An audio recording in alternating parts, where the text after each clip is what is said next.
Olá pessoal, seja bem-vindo ao meu canal, o colunista Anderson Comenta. Hoje eu darei continuidade sobre o tema o neoliberalismo e a precarização do trabalhador. Mas antes, eu gostaria que você se inscrevesse no meu canal, o colunista Anderson Comenta, adicionar o sininho para receber a notificação, compartilhar com seus amigos, dar uns likes e fazer um comentário aqui embaixo no vídeo. No vídeo anterior eu falei sobre o microtrabalho, a política do ex-presidente Ronald Reagan e do atual presidente Donald Trump também, e entre outros. Agora eu vou falar sobre o significado que eu falei que ia falar sobre o pleno emprego. Bom, os estudos recentes hoje mostraram, o IBGE, que a série histórica hoje, né, dos trabalhadores está 5,8%, ou seja, nesse trimestre, os dados mostram que, do IBGE, que o trabalhador, né, está hoje muito aquém, né, hoje está ocupado, né, tem esse nível de ocupação. Mas o que significa pleno emprego? Vamos para um conceito dele, para que você entenda melhor o que eu quero transmitir para você, para que você possa entender. O pleno emprego significa quando a taxa de desocupação está em baixa, né? Então, você cidadão, esse trabalhador, ele está apto para encontrar, está disposto a encontrar trabalho sem um grau de dificuldade, né? Com facilidade. Então, o que significa? Que o trabalhador tem um poder de barganha para poder negociar com o empregador, né? Com o patrão, vamos colocar assim. E com isso, né? Com essa questão esta baixa, né, de desemprego também traz uns resultados, implicam também umas questões que os liberais econômicos criam uma história de inflacionárias por conta porque o trabalhador vai exigir uma alta dos salários dele, isso vai tirar o lucro dos empregadores, tá? É só essa questão que eu queria trazer para vocês. Nela pode gerar um problema em relação desses trabalhadores que estão aqui na luta, né, buscar melhores condições. Só que o capitalismo não quer isso, né? Ele quer que o empregador tenha mais vantagem, né? Quer que o trabalhador seja disciplinado, porque com esta alta você não tem como, e com a baixa, o desemprego maior que eles defendem, ele tem um poder de barganha de fazer o quê? Que esses trabalhadores trabalhem de qualquer preço, qualquer remuneração que seja baixo, né? Que eles queiram pagar, tá? Então é isso, é o que está acontecendo. Veja só, esses números agora, que saiu agora do IBGE, de caso aqui, 38%, né, dos trabalhadores ocupados tenham um trabalho da informalidade ainda, por enquanto. Ou seja, vamos ter aqui dos dados da PNAD, que são Pesquisa Nacional por Amostras de Domiciliados, né, contínuos, né, que mostra 38,7 milhões de pessoas que trabalham na informalidade, enquanto 39 milhões com carteira assinada. Só que já expliquei isso a vocês, né? Está acontecendo. Com isso, meus amigos, eu quero também trazer um ponto importante, né? Que existe esse aspecto que traz que hoje estão acusando o Bolsa Família, né? Que os trabalhadores não querem trabalhar, que hoje os supermercados, algumas atividades econômicas que necessitam dessa força de trabalho, e fica culpabilizando, né, o Bolsa Família, que ninguém quer mais trabalhar. É claro que o trabalhador não quer ganhar pouco, né, ganhar menos. E na verdade não existe essa história de trabalhador que queira viver apenas dos R$ 600, ou seja, você ganhar R$ 20 por dia, porque tem suas obrigações, as suas necessidades de pagar seus pagamentos, né, de alimentos e outras necessidades primárias e secundárias, tá? Então não há como isso acontece, né? Porque existe, na verdade, enquanto o trabalhador está melhor buscando a outras melhorias de qualidade de trabalho, de renda, essas redes de supermercados, principalmente, construção civil, principalmente, ficam criticando com relação a essa bolha, esse processo de preconceito que há dessas pessoas por conta disso.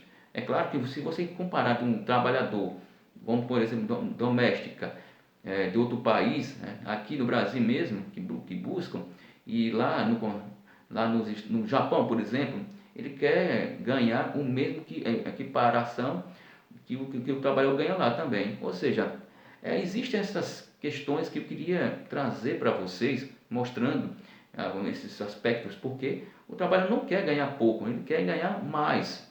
É exatamente isso, né? E pegando também, falando sobre a questão da imigração, para complementar nesse aspecto de preconceitos, desses mitos que ocorrem muito, eu quero falar também um pouco da imigração. A imigração, né, hoje a extrema-direita, né, fica ocupando aí os espaços com uma narrativa retórica em acusar os imigrantes por serem que roubam o trabalho deles, né, dos países de origem deles, estrangeiros, né, aqueles que vão migrarem para lá para poder buscar uma perspectiva melhor de vida deles, tá? Um desses fatores que atribui chamado fator pressão, que ocorre principalmente devido à alta do desemprego, uma renda baixa, nenhuma perspectiva de vida melhor, né, que não tenha aqui no seu país, do desemprego, né, devido à crise estrutural, né, econômica, né, que afetam as pessoas. Isso gera o quê? Que esses trabalhadores busquem um fator atrativo, né, um fator de atração, que é uma perspectiva melhor de vida, alta renda, melhoria de condição de vida, fatores econômicos principalmente, que eles vão buscar em melhorias para eles, e fatores pessoais, né, devido a essa questão essa questão demograficamente e econômica, né, para poder falar sobre isso. Demografia significa, para quem não conhece muito, é o estudo da população, né, principalmente da renda, que estão estudos ainda que falam sobre isso, principalmente da renda que afetam esses trabalhadores. Então, vamos lá, continuando nessa questão desses mitos, que eu quero falar sobre que existem umas pesquisas que mostram claramente que esses imigrantes têm um potencial, sim, de ocupar vagas que aqueles que não podem ser ocupadas, a construção civil de outros países, principalmente. E é claro que essa falácia, esse mito que ocorre, são desmistificadas, principalmente, né? Vamos lá, vou dar uma outra continuidade sobre isso, né? A questão do trabalho da uberização, né, gente? Essas plataformas hoje, né, que são trabalhadores de Uber, né, de veículos, de moto, de aplicativo, né, de alimentos, eles têm esses problemas com relação no aspecto que o trabalhador Uber, ele se inscreve nesses aplicativos, né, deles, trabalham, né, um período, trabalham muito mais e ganham menos. Ou seja, vamos dizer aqui, temos dados aqui para poder mostrar aqui no caso, que esses trabalhadores têm que pagar ao Uber entre 25% e 15%, né? Entre 15% e 25%, né, deles, né, dessa taxa. Mesmo se você tiver um problema desse acidente, ou não poder trabalhar, o Uber não vai cobrir isso, né? Você fica a mercê dessa questão, e por isso existe esse problema muito que ocorre dentro desse contexto, né? E claro, também tem o trabalhador que paga um carro, compra um carro, aluga um carro, mas não consegue pagar, faz muitas horas de trabalho e ganha um pouco, tanto como ele, como os deliveries, né? Essas pessoas que trabalham, né? Mototaxistas, que trabalham transportando essas pessoas, né? Mas tem a sua flexibilidade, né? De horas que você tenha ser cumpridas, enfim, tudo isso elas ficam a mercê nessa questão. Não tem uma proteção, tá? Do Uber não, ele só vai querer o lucro daquela pessoa, não quer saber se você está machucado, não poder pagar, e não quer isso, ele quer ter o lucro dele. Então é isso, gente. A flexibilidade, né, a liberdade, né, que essas pessoas falam sobre isso.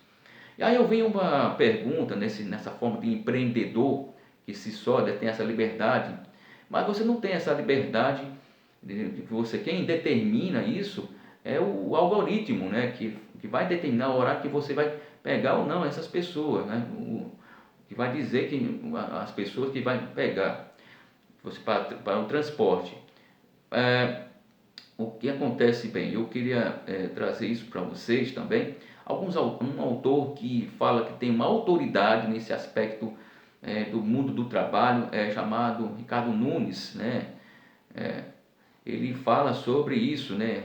Nessa questão tem um livro chamado O Privilégio da Servidão, que ele fala sobre essa questão. E também queria trazer um autor muito importante que fala com relação a isso, de um autor chamado, vou trazer aqui para você, né? Que é de Byung-Chul Han, a Psicopolítica e o Neoliberalismo e as Novas Técnicas de Poder. Para você aqui ver como né? Como é que funciona. Então, veja, o trabalhador hoje trabalha para si, né? Mas diz que tem essa liberdade. Essa obra de Byung-Chul Han também tem um outro livro também dele, não, que não tenho aqui, é chamado A Sociedade do Cansaço, que os trabalhadores têm, né? Então, veja, é exatamente isso, né? Os trabalhadores de aplicativo que levam alimento esses motoqueiros, delivery, então, mas sofrem sérios problemas de agressões, né? E até morte também, principalmente.